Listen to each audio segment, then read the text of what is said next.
Mr. Mișcoiu. We are making an interview about a number of important issues that deal with Romanian foreign policy and the geopolitical context. And first of all, let us start with the war in Ukraine, which creates a number of dilemmas. What is the Romanian foreign policy logic with regards to this war? How does the state prepare for the different possible outcomes of when the war ends? Is Romania more interested in having a strong security and defense answer, or is it also appreciating a lot the economic dynamics, which usually is somehow opened to more to the east, given that traditionally Western European countries have had economic ties with Russia, and also is Romania more interested to be a country at the front or and avant-post of the West, or does it also have some current which is interested in strategic ambiguity and which allows for certain maybe greater complexity in engaging the East? Thank you a lot for these very interesting questions and for inviting me here. To start with, I think we have to put the things in a rather historical, cultural logic. After 1989, Romania passed through a period of hesitations, I would say up to the mid 1990s, remaining to some extent into what we may call the gray zone, or at least hesitating between a very pro-Western attitude and a moderate, neutral attitude in relation with the former USSR and especially with Russia. But since the mid 90s and especially since the beginning of the 2000s, Romania has developed into one of the most pro-European and pro-Atlanticist states in the region. We have also another state that looks like this, which is Poland. But Poland is to some extent less pro-European than Romania, and I would qualify Romania as being at the same time pro NATO and pro EU, which makes bizarrely, but it does Romania unique in the region. And this comes, of course, with the price. The price is to a high extent the quasi loss of the foreign policy self determination and the capacity of playing a role that is independent from that is ascribed by the one that is ascribed by the partners in the Western countries is quite limited. And I think that after a series of hesitations, especially around the 2000, Romania played this card as being the unique solution, salutary solution as it was seen back then, in order to get rid of the legacy of the communist past, and especially in order of getting out of this zone that was perceived as being an obstacle for the development of Romania. So, more or less, what I would like to argue here is that we've got now a pro Western narrative that replaced the pro Eastern and nationalist narrative in the past. And at the same time,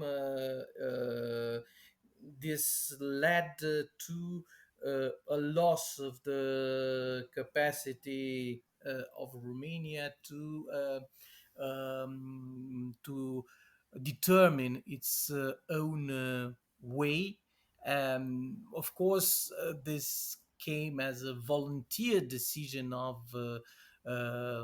most decision makers, and it was and still is to a high extent appreciated by the public opinion. Um, this has, of course, also geostrategic consequences. And turning to the second part of your question regarding what happened after the beginning of the war in Ukraine, of course, Romania considered itself as being vulnerable on on its eastern frontier, sharing wide frontier with Ukraine, and also being partially responsible for the tutelage and European integration of states such as Moldova. And because of these arguments, Romania played and still plays once again the security card, which of course prevents Romania of playing other cards. But it was a choice that Romania made. In that, Romania will secure its frontier, will coordinate 100% with the Western allies, and in this way will drop any pretension of any claim of playing a role of mediator, negotiator, of plaque tournante in the region. And from this point of view, of course, it is a very different situation from this, if we compare it with the situation of Hungary, for instance, and also if we compare with the situation of Turkey, a much more independent and based on its own agenda, international player, although a member of NATO. Okay, Romania has a relatively great level of industrialization with the help of foreign investment and state encouragement for it. How is the war in Ukraine affecting Romania with regards to its economy and the energy issue and the infrastructure issues? Um, um, Apparently, some delay or crisis in the eurozone is expected. There is inflation and a number of challenges which probably put to test the Romanian industry. So, what are the contingency plans? What is the answer? What is the space for maneuver which Romania has in order to protect and maybe even develop further, if possible, its industry? Yeah, well, one of the good things with Romania is that its dependence on the Russian gas is much more limited than the one of in the other countries in the region. But this being said, as you rightfully put it, Romania has still an important and quite modernizing industrial sector, and it was plainly hit by the even in the first month of the war. Of course, all the imports from Russia in this field have been severely restricted, but because of the situation, Ukraine was no longer able to sell different components, different raw material, and the Romanian economy was affected on this industrial side of it. Um, well, the contingency plan includes rather a part of the European strategy of contingency plans, which means that there is a need to reduce as much as possible the dependence on the raw materials, on the sub components and different, for instance, metals for some subcomponents in industry from the east, and find other sources. Up to this moment, Romania was not very successful in doing so, as far as I know. It tried to diversify, turning towards some countries in Africa and Latin America, in Southeast Asia. But of course, these changes take time.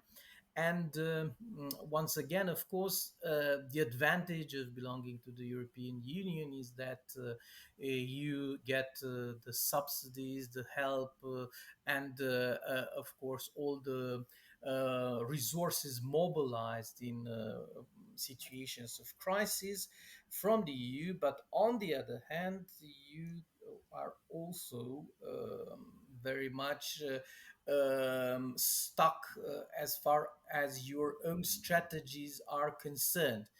You can no longer dispose of your own decision making processes in several sectors without the authorization of the European Commission. And this, of course, limits the margin of maneuver, the autonomy of the Romanian government in building contingency plans. Maybe those contingency plans could have been more adaptive if the European constraints were not there. But once again, this was a volunteer decision of Romania, and up to this moment, I think that on a long term, the pluses of belonging to the European Union are far more important than the minuses. Talking about the EU, Romania benefits from the National Plan for Recovery and Resilience, but how effective is this plan? Can some kind of judgment be made at this moment? Are there any problems with accessing the funds or realizing the projects? Especially with regards to infrastructure, Romania had an ambitious plan for developing of infrastructure in its current government. What is happening in this regard? Well, infrastructure is one of the most delicate problem in Romania, because it took a very long time to have a good, pertinent strategy in building infrastructure. Romania was far behind its neighbors in the quality of infrastructures, and this was a very bad point for the European integration of Romania in, for instance, the networks of railways, in the network of highways, as it could have been one of the most successful transit countries given its surface and its geographical position. Um, Romania tried and still tries to mobilize European funds in order to build infrastructure. The problem was very delicate when the resilience and recovery plan of the EU, the post-COVID one, was discussed at the European level, as most of the demands that Romania made in order to get subsidies for infrastructure were not in line with the priorities, which were much more concentrating back then on green energy, on resilience to climate change, digitalization, and so on. And this is and still was and still is a problem for the Romanian government, how to, I wouldn't say disguise, but rather to make up things in such a way that an important amount of the European funds that were missed during especially 2007 2013 multi-annual budget of the EU could be now to some extent recovered, remobilized in order to attain the objectives. And the objectives are unfortunately quite basic. Lots of regions in Romania have very poor infrastructures, and massive investment in these infrastructures is very obviously necessary in order to bring them to light, so to say.